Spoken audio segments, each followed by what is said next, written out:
Yo, what's going on, snipers, and welcome back to our Anchorage Ice Tigers Draft to Glory franchise mode here in NHL 23.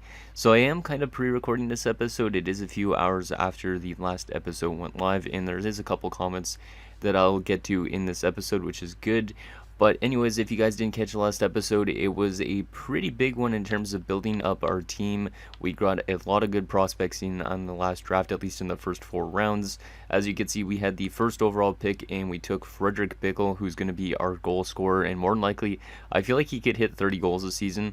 I don't know if it's just because he's playing with a good player like Jorgensen, and also Zikov had a good year last year. Like, the two of these guys alone had 49 points last year, so Bickel realistically could drive this top line up to like probably 60 points, I would say, at least. I'm saying Bickel's going to hit 30 goals, and then like Zikov and Jorgensen are going to be more assist driven, but I think this top line is going to do pretty well this first season. And then Festerini, we also drafted in the 4th round. He looks like he's going to be a stud of a player at some point. We also did draft Cox, who's going to be maybe a decent player for like the 3rd line or bottom 6 at some point. Maybe even a top 6 player at some time if he develops really well. Villette's there from the last few drafts. We also did pick up Strachan, who's medium elite. He's going to be very exciting to see if he actually gets some good development playing on that second pairing with Kuznetsov. And then goalie-wise, Neal is our backup. He's a little bit of a low overall, but should be interesting to see what he could do. And since he was a 3rd-round pick, I hope that he ends up making it to the NHL. Now, what's also really interesting about our roster is I realized after I recorded last episode, we actually have no Canadian players on our entire team, which is a little bit weird considering I'm a Canadian myself. But we have 3 Norwegians here, all from the last draft, all left wingers, which is interesting. We got a bunch of Americans, a couple Ukrainians, Swedish, well, 1 Ukrainian, 1 Swede, or maybe 2 Swedes. Yeah, 2 Swedes, and then a couple Russians as well, and a Finnish player. So we got a lot of a mix in our team. And then also goalie wise, we got a Czech Republican, and we also got a Swiss guy. So our entire team is just made up of a lot of European countries and Americans at this point. So hopefully we could get some Canadians into this roster as well, so we could be as multicultural as possible. But anyways, before we get into this season simulation, which I'm really excited about, we do have a few comments to go over. So the first one is from Flame Husky. He says, the draft of totally Norwegian rookies, LOL.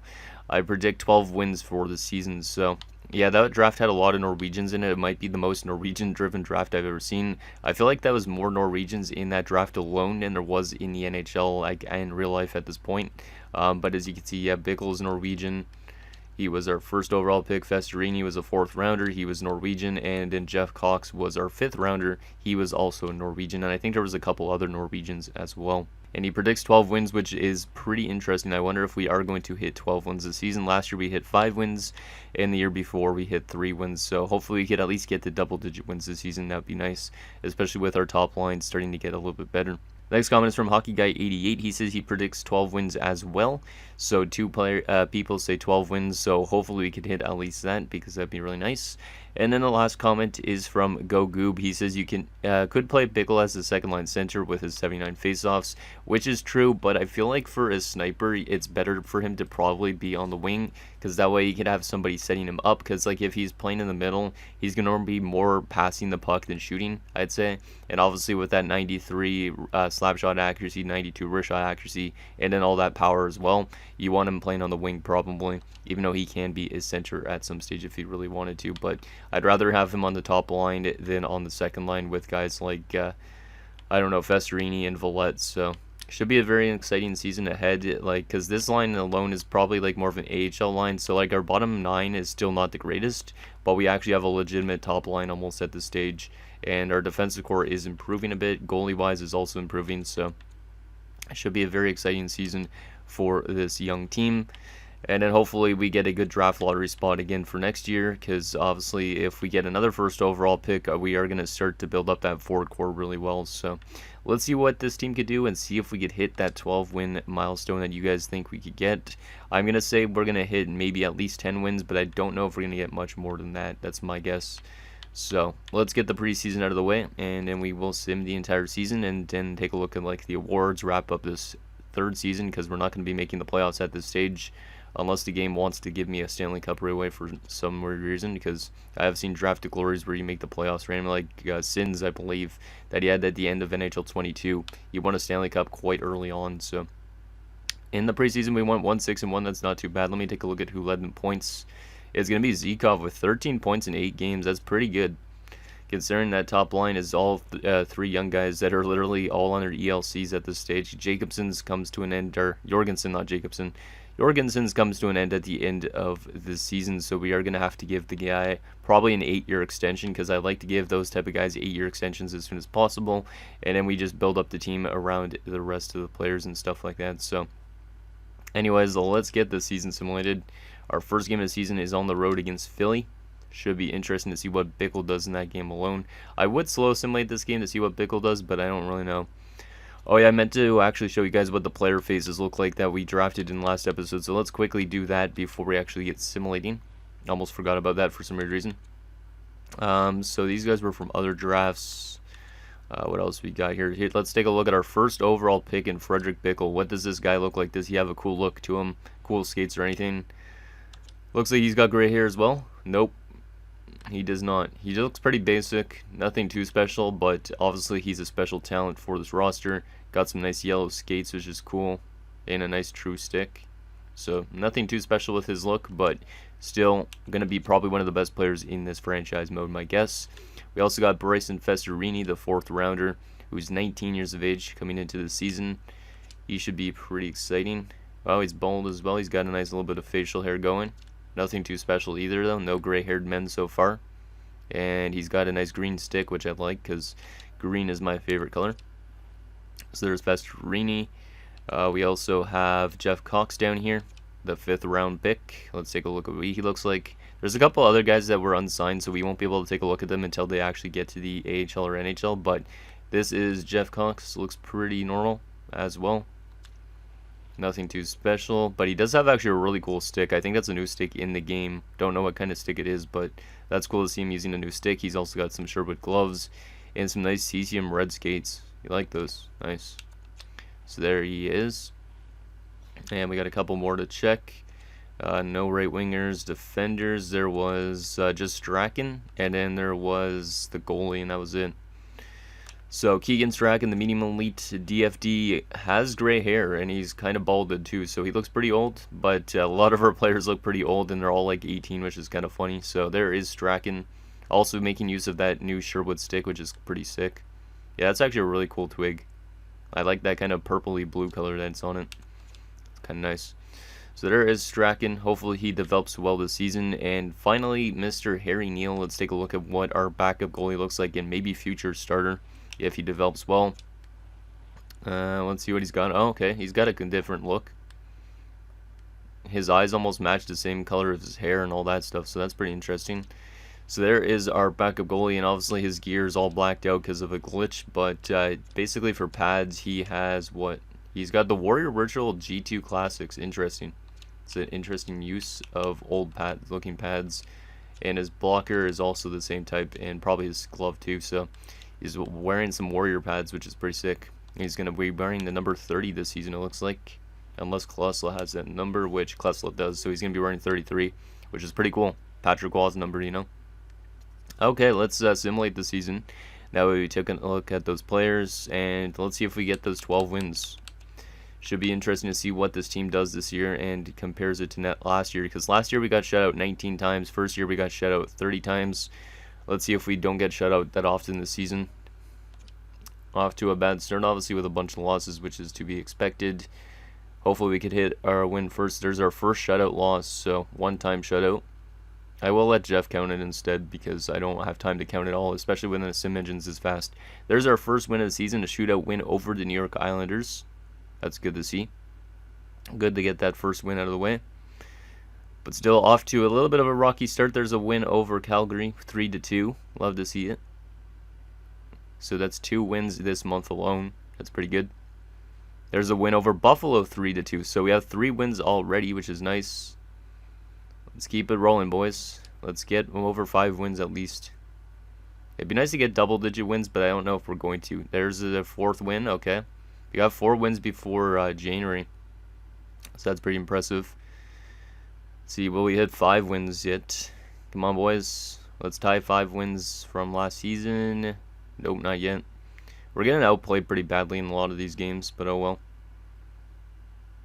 I feel like we're almost having a worse record than last season, looks like, at this pace. Unless we get a bunch of wins near the end of the season. Which is kind of weird. 12-1 loss to Ottawa, goddamn. Our goaltending's not having a good year. Maybe it's because Neal's in the backup spot, I don't know. Because that may be costing us some games. Since he's such a low overall. But I wanted to get him in as soon as possible just to see if he could get a lot of development right out of the gate. Since he's a pretty low starting overall. Yeah, we've gotten shot out a couple more times. There's a win over the LA Kings in a shootout. So we have hit the same amount of wins as last season. The question is, can we hit more than 5 wins this year? That would at least be a positive, but it'd be nice to hit 10 wins, but I don't think we're going to do that. As long as we could get like 7 or something, I'll take it. Come on, boys. Let's get more wins than last season. There we go. There's our 6th win, so this is our best season yet. In terms of wins, at least. But doesn't look like we're going to hit that 12-win plateau, unfortunately, but that's okay. As long as these guys have a good development year, I will take it. And hopefully we get a first overall pick as well out of it. There's a win over Montreal in the shootout. There's a win over Winnipeg. So that's 2 wins near the end of the season. And we're going to finish 8-72-2. So we finished 4 less wins than you guys said, and I will still take it. 8 wins, and we had 2 extra frame points. So we technically got points in 10 out of a total of 82 games. I will definitely take it. And we definitely finished last place in the entire league with that. Whoa, yo. We almost had a point per game player. Well, 9 points under point per game. But Frederick Bickel in his rookie season hit 73 points. Wow, that might be an all-time record for me for rookie points. Damn, I wasn't expecting that top line to pick up that much points this year. I said 60 points, but 73 points from Bickel, and 39 of them were goals. That is an incredible rookie season. Okay, let's take a look at the standings, and then we'll take a look at our player stats, because I am very excited to see what those guys did this year. And then we will simulate up to all the other stuff, find out the draft lottery and all that stuff. So in terms of the entire league, obviously we're going to be last, right? Yeah, we're dead last by quite a large margin. The Seattle Kraken were above us by almost 60 points. In terms of goals for per game, it looks like our goal scoring is getting better, but still under 2 goals a game. But at least we are getting closer to being not the worst offensive team in the league. Goals against per game, again, we were the worst team by 2 goals against per game. So definitely the goaltending needs to be better in the defensive play, but that's going to come with a lot of development, so we aren't too worried just yet. Our power play was also the worst in the league at 12.6%, but hopefully that improves as Bickel gets better, Jorgensen, that type of thing. And our penalty kill was also the worst in the league at 74.7%. And we had no shorthanded goals this year. 3-36-2 on home ice, so we got 3 home wins this year, which is good. And we had 5 wins on the road, which is also pretty solid. 2-8-0 in our last 10 games at the end of the year. Let's take a look at those player stats now, because I am excited to see this. Center-wise, Valery Zykov, 68 points in his sophomore season, minus 63. That's pretty good. 21 power play points as well. What about his face-off numbers and stuff like that? He was above 50%. His face-off percentage last year, I think, was 52%. This year it hits 55%. So Zykov is turning out to be a very good centerman for us. Over 200 hits this year as well, which is pretty impressive. I think last year he had 120-something. And his takeaway numbers are going up as well. He actually had a fight, so that's also pretty cool. So Valery Zykov looking like a pretty good two-way forward. Loving it. And he's up to an 87, I think it's it. Yeah, up to an 87. Ashton Brophy, 21 points, minus 94. Still a 69 overall, which is not great. So we definitely need to work on the center depth, I think, of this team a little bit. Jacob Gratton, 12 points in 82 games, minus 53. So not that bad defensively, but once again, bottom 6 forward. Beardy doesn't matter. Frederick Bickel, though, rookie season, 73 points and a minus 60. That is a pretty damn good rookie season for him, shooting 16.9%. He had 13 power play goals, 1 game-winning goal. Surprising I only had 1 game-winning goal out of 39, but then again, our team didn't win a lot of games, so it kind of makes sense. His face-off percentage was also above 50%, but he wasn't taking as much draws. He had a lot of hits for a sniper and a decent amount of takeaways, which is pretty good. So there you go on Frederick Bickel. How was his preseason, out of curiosity as well? 10 points in 8 games. So Frederick Bickel is looking pretty good. Obviously, it says he's still an 83, but I bet you he's going to be up by up to an 87 to start next season, with statistical growth and natural growth. Festerini, only 13 points, is not the greatest, but he's up to a 70 overall at 20, which is great. He is going to be probably a realistic NHL player. Yeah, it's not too bad, I guess. Not necessarily the most points, but he's more of a defensive forward, I think. Yeah. Yeah, not necessarily the best stats, but as long as he's getting development and he's going to become a regular NHLer, I'll take it. Cox, 10 points in 82 games. He's up to a 57. I don't remember what overall he was before that. I feel like he was like a 53, 54, but I could be wrong with that. So there is Cox's rookie season. Right wing wise, Jorgensen had 70 points this year. Pretty good for Jorgensen. And a minus 75. Probably set up Bickel on most of his goals, I'd assume. Also above 50% on the faceoffs, but he doesn't take a lot. Less takeaways than last year, but that's okay. So pretty solid from Jorgensen. He's up to an 86 now. And his first 3 seasons, he's been getting better every single year in terms of defense and offense. So love to see that. Villette up to 15 points this year. So we moved him up in the lineup like you guys suggested. He went from 3 points to 15 points. Also had a bit of power play time this year. And yeah, he improved a bit. His shooting percentage is still really terrible though. 3.7% through 164 games. So this guy's not much of a goal scorer, but that is okay. Maybe he'll just become a bottom 6 kind of defensive forward. 64 overall now. DiNicola, 14 points, not too bad, up to a 63. And then Sloan had 14 points this year, up to a 65. He got way less ice time this year, but still picked up similar numbers, so that's good. And less goals, but around the same in assists and all that type of thing. In terms of defense, Nikitin had 30 points this year, but he was over a minus 100, so a little bit of a rough season in terms of defensive play, but at least he had more points than the years before, so he is improving offensively. But then again, he is probably playing alongside like Bickel and whatnot on the point on the power play, I'm guessing. A lot of block shots as well, so yeah, he's not too bad. Lil, 9 points, not that bad, minus 74. Kuznetsov, 8 points, minus 81. He's up to a 62. Lil's a 61. Strachan, 8 points in his rookie season as a DFD, not too bad, minus 95, up to a 55 overall, so getting a little bit of growth there. Larson, 8 points in 82 games, minus 102, but up to a 64. And Voutilainen, 1 assist in 82 games, up to a 61. Yeah, this guy doesn't pick up a lot of points at all. He's going to probably be in the AHL at some point, just because he's probably going to get replaced. Goalie-wise, Klesla hit 6 wins this year, 642-0, with an 884 save percentage and a 4.71, so pretty good. And, well, pretty good as for a team like that's a draft glory team, not for other teams. And Harry Neal in his first season, 232-0, or 2, not 232-0, 232-2 with an 860 and a 5.7. And he's up to a 50 overall now, so jumped up a couple points. And 1 goalie assist from Klesla again, just like he did last year, I'm pretty sure. So there is our player stats. Let's take a quick look at the entire league as well, just to see if Bickel is a Calder candidate. He's more than likely going to be. So Matthews is going to be the best goal scorer this year in terms of points. Zegers right behind him. And yeah, Matthews finished first in goals by 11 points. Or not 11 points, 21 goals. Yeah. Damn, just beating out Line in a sense. And Ovechkin was also up there again at 39, which is kind of crazy. Best defenseman in terms of points was Dougie Hamilton with 68, but McAvoy and Riley are both also up there, as well as Fox and Hedman. Best goalie this season for wins was Hellebuck in Minnesota, which is weird. I don't know how he got to Minnesota. Kemper had the most shutouts. Best save percentage by a starter, Hellebuck with a 926. And goals against average is Hellebuck, so Hellebuck's going to probably win the Vezina.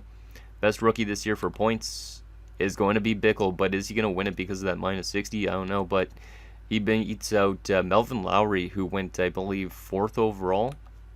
Yeah, he went 4th overall. He was a +3, but he was 64 points in his rookie season.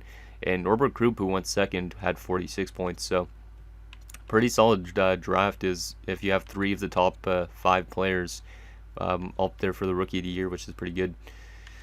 And yeah, so that's basically that. Let's see who ends up winning the Stanley Cup for this 3rd season. And we'll see Frederick Bickel hopefully win that Calder, which he should be, with that 73-point rookie season, because that's definitely a really good rookie year. And hopefully he continues to develop off that, because he could honestly be like the Gene Thornton of this series from my Houston draft glory that I did. and maybe score like 500 plus goals in his career as long as we keep him around as long as possible. Okay, so we should be almost near the Stanley Cup winner. Who is it going to be? It's going to be the Chicago Blackhawks. I don't think that's going to happen. Chicago ain't going to win the Stanley Cup in 3 years. There's no way. I don't even know how they won it. And San Diego wins the Calder Cup. So Chicago winning the Stanley Cup in 24-25. That's highly unlikely. They beat the Toronto Maple Leafs in the Stanley Cup Finals, and Arizona somehow got to the conference finals in this as well. So a little bit weird that Arizona and Chicago were able to turn it around that fast. And kind of funny that Toronto lost in the Stanley Cup Finals to a team that probably shouldn't have won. Let's take a look at what Chicago actually looked like in that Stanley Cup Finals, because I'm curious on what their roster has now. So still Kane. Oh, they brought in Vlad Tarasenko somehow. And Beauvillier and Burakovsky. So they loaded up on a lot of good players, I guess, and that helped them win the Stanley Cup. But I don't think that would happen in real life, to be honest. And Ville Husso was their goaltender as well, so they made a lot of changes, I guess, in a short span, which is interesting. Okay, let's take a look at those awards for this season. So Chicago winning the Stanley Cup in year 3. Florida wins the President's Trophy this year. Chicago in Toronto Stanley Cup Finals. Art Ross goes to Austin Matthews this season, breaking up McDavid's streak. Zegras wins the Hart. Boquist is going to win the Norris, which is very interesting. Travis Zegras is going to win the Lady Byng. Lowry won the Calder. You got to be joking me. Just because of the plus minus? Wow, that's a load of shit. Who cares about plus minus when it comes to Rookie of the Year award? So Lowry's going to win the Calder over our top pick, which I thought is like, there's a big point difference. That's a load of shit. Boo. That sucks. Patrick Kane wins the Conn Smythe. Connor Hellebuyck the Vezina. Spencer Knight the Jennings. Keaton wins another Masterton for the 3rd straight season, so he at least keeps on adding all these awards. Probably the most Mastertons I've ever had on a player. Champion's going to win the Jack Adams for the Islanders. Lindholm gets the Selke this year, Zegras to Lindsay, and Matthews the Richard. And AHL doesn't really matter because we don't have any guys down there, but Ulf Backer, that guy that I was looking at the late first round, he ends up winning some awards down there in the minors, which is interesting. Should be a good player down there for Anaheim at some stage. Should be in the NHL soon as well. So there you go. Hopefully win the draft lottery at least, because that will at least give us something good to cheer about, considering the fact that we should have had the Rookie of the Year this year, but it came down to plus minus, and I guess that minus 60 kind of ruined it. And look at that, we won the draft lottery for the 2nd straight season, so at least there's a little bit of a prize. So back-to-back first overall picks, that's huge for this Draft to Glory team, and hopefully that could help us be as deep team as possible in the next few seasons. Edmonton gets 2nd overall, followed by Nashville, Seattle, and San Jose. First overall again, huh? Let's take a look at the retirements for the season. Not that it matters too much because it shouldn't affect us, but here's the retirements led by Jeff Carter and Brent Burns. A lot of guys drafted in the earlier 2000s.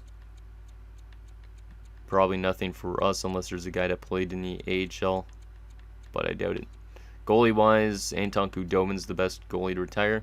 Scott Darling, Enroth, that type of thing. Oh, Andre retires. We let this guy go. He was our goalie, backup goalie for the last 2 seasons, or 1 season. And yeah, we let him go. Interesting that Andre retired already. Okay, so Zuccarello is now a coach, which is interesting, and same with Ryan Suter. And scout-wise, Holden, Gudas, Simmons, Chris Weidman even, and Ian Cole is now a scout. What the heck? That's the most people I've seen become scouts. I wonder if EA upped it so a lot of players actually become scouts and stuff like that now. Because that's the first time I've seen that many amount of scouts out of the retirements. Interesting. Okay, so we do not have any...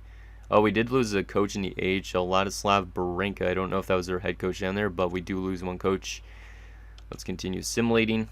And let's take a look at the draft class after I take a look at the progress reports and the contract situation, just because I am very excited to see what we're going to get at first overall this year. So in terms of growth-wise, let's actually just go by overall. So Bickel is up 21 points. He's up to an 87, mostly on statistical, but a lot of it is natural as well, or a couple of it is. Zykov is also growing. A lot of it's statistical, though. Jorgensen's growing. They're all 87 overall at this point, which is really great. Brophy is growing. He's up to a 70. Same with Nikitin, Festerini as well. Looks like we're getting some pretty good growth throughout most of the lineup, which is nice. But yeah, we definitely need to get the depth to start growing a little bit faster.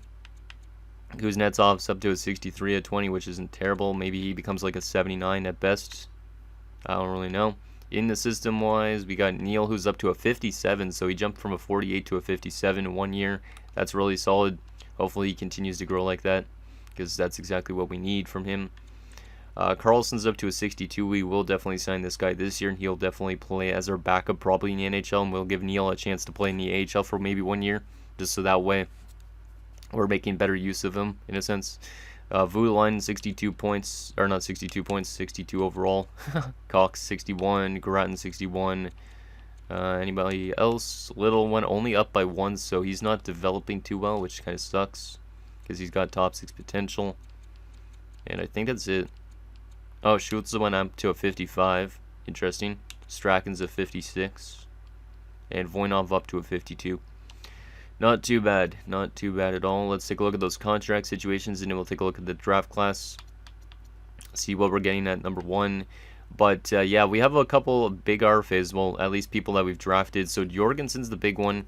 Do we give him an 8-year contract out of the gate? Probably not, because he wants 12.5, but we might be able to use the 85% trick and extend him as long as possible. Obviously, he's a cornerstone to building this team up as fast as possible, so we definitely want to give him an 8-year contract, I think. And we could try the 85% trick. Brophy and like players like this aren't really, like, they're not very important to bring back, but we could definitely like qualify a lot of these type of guys, and hopefully they accept for much less. Nikitin's trying to get a lot of money, but we could always lock him up for like 8 years at under 3 million and hope that he pans out, but he doesn't have the highest ceiling, so I wouldn't do it probably. Like guys like Sloan are also up for renewal, that type of thing. So basically everybody we drafted in the first year is up for renewal, so, and a lot of the AHL team as well. Goalie wise, Kletzel's up for renewal, and he is wanting over $1 million. If we go to 8 years, he wants under $2 million, so we could always lock him up for that type of price if you guys really want to. Like, he is developing decently. 68 at 21 is not bad. Like, I mean, if he even becomes like a 79, that's kind of worth it for a contract, right? So it's up to you guys on that front. Like I said, Carlson's going to get signed for the AHL or NHL. He might be our backup this season, probably because he's a higher overall than Neil is. And yeah, that's basically that. We'll probably sign Schultz and Voinov to their ELCs as well, and let go of some of the guys that are playing in the AHL currently. Okay, final thing, let's take a look at that draft class, because I know you guys are excited about that draft. We have the first overall pick this year. What are we getting? It's still going to be Ald. Okay, actually, wait, maybe not. Ooh, we have a choice. We have a choice. There's also a couple gems, so we got a lot to choose from. So Vic Ald is apparently, based on Central Scouting, is ranked 1, but our scouts rank him at 2, and they rank Parrott at number 1, who's a center power forward. Vic Ald looks pretty good. He does have a weakness in shot utilization, but 1 A+ stat, which is interesting. And then you have Avery Perreault, or Parrott, actually, yeah, Parrott, right? Yeah. He's a power forward, and he has 3 A+ categories. So yeah, Parrott's the unanimous number 1, I'd say, in that sense. And getting the center power forward, it would be a pretty good thing, I think, because then imagine having him and Zykov as our 1-2. That would be probably pretty good. I don't know if this guy's a real player. I don't think so. We're just gonna pin him. I know that Michael Meese is a real player. He's also really solid. He's got 1 A+ category, but a weakness in character, which is kind of funny. I don't know if that's actually a thing in real life. There's also Jay Mckee, which is kind of funny because Jay Mckee used to be a defenseman in the NHL. This guy's got 2 A+ categories, and he's listed as a gem, so this guy would probably be the best second best player in the top 5, I'd say, just based on the A+ categories. You also have Lee Battaglia, who's a right-wing playmaker, who's also got 1 A+ category. And he's also listed as a gem, so the top 5 is going to be really good. Manny Cam is also going to be really good, and he's a 6th overall pick. So this year's draft looks like it's going to be pretty solid, at least in the first round. So I think we would probably go with Parrott, just based on the fact that he's got the most A+ categories, like physical, shooting, and puck skills. And then even his senses, his skating, and his defense aren't that bad as well. So, and we don't really have actually like that much power forward prospects, so I think that might be a decent thing. So that's basically the first round. Let's take a look at some potential prospects that we could pin for later rounds. See if we can find any low elites to pin, or guaranteed medium elites for later rounds. Ola Johansson might be decent. Might be like a couple years out, so I will pin him. I don't know if he's going to go in the first round, though. He might be a late first rounder, kind of like that defenseman we were looking at last year. So I don't know if we're going to be able to get him. Culp, I don't know if he's going to be good, but he could be medium elite, so we will pin him in case. This guy's a first rounder. Yeah, the rest of these guys are probably like first rounders. Low elite wise, any low elites? Yes, guaranteed low elite DFD and Mikhail Kalinin. We will definitely pin you. You're more likely going to be our pick in that fourth round. There's also Pierce Hall would be a good pick maybe. He might be low elite, so we'll pin him. Dmitry Moroza, no weakness and almost guaranteed to be 2 years out. Ooh, that guy might be our second round pick. We do need more defensive prospects. He might be the guy. Also, Caden Lewis, is he a real player? Probably. I don't know. Jan Vasicek. Yeah, this might be a pretty good draft as well, to be honest. Any guaranteed like top 6 forwards in later rounds? Maybe Persinger. Yeah, maybe Persinger. I don't know. Hard to tell. Or, oh, Malcolm Spence. He might be a real player. Yeah, he's probably a real player. Based on that. I don't know why. But yeah, it looks like there's going to be a really good draft ahead as well. So we're going to be able to get some more good prospects in. Hey, look, it's another Victor Sadikov. I drafted one of those in my Arizona series last year. So a couple low top 6s. Yeah, this could be a pretty good draft for us. Let's take a look at that draft board and see what the scouts are recommending us get. So they're saying Vic Ald, which is interesting. But I think Pear would probably be better. Hypothetically, because, I mean, Ald could probably play center as well. But he doesn't have as much A+ categories. Second round, they're saying Silas Cardwell, who is also a pretty good defenseman, it looks like, but I don't think we're going to be able to get him because he's scouting ranked at like number 30. There's also Puka, Marco Puka, which is a cool name. Ola Johansson is the other one that we were looking at, so maybe we go with Johansson and the power forward as our first 2 picks, because that way we build up that center depth a little bit. Rest of this, bunch of random players. Should be interesting, to see what we could get. We don't have a strong prospect pool, apparently, in terms of forwards, so that definitely could be improved. Same with defense still. Everything could probably be improved. Goalie prospects is a strength, so we might not need much goalies in this draft. Maybe we just go for more defensemen and forwards than anything. But anyways, guys, that's going to do it for this episode of our Anchorage Ice Tigers Draft the Glory franchise mode. So in next episode, we will have the entire offseason again. We'll set up the team for the upcoming season. And yeah, it should be an exciting year ahead. I mean, if we decide to take that power forward, we're going to give ourselves some more scoring options on our roster. And our top 6 is going to start to score more goals. And we're going to eventually start to win more than 10 games, which would be nice. So let me know what you guys think down below. And I'll see you guys next time.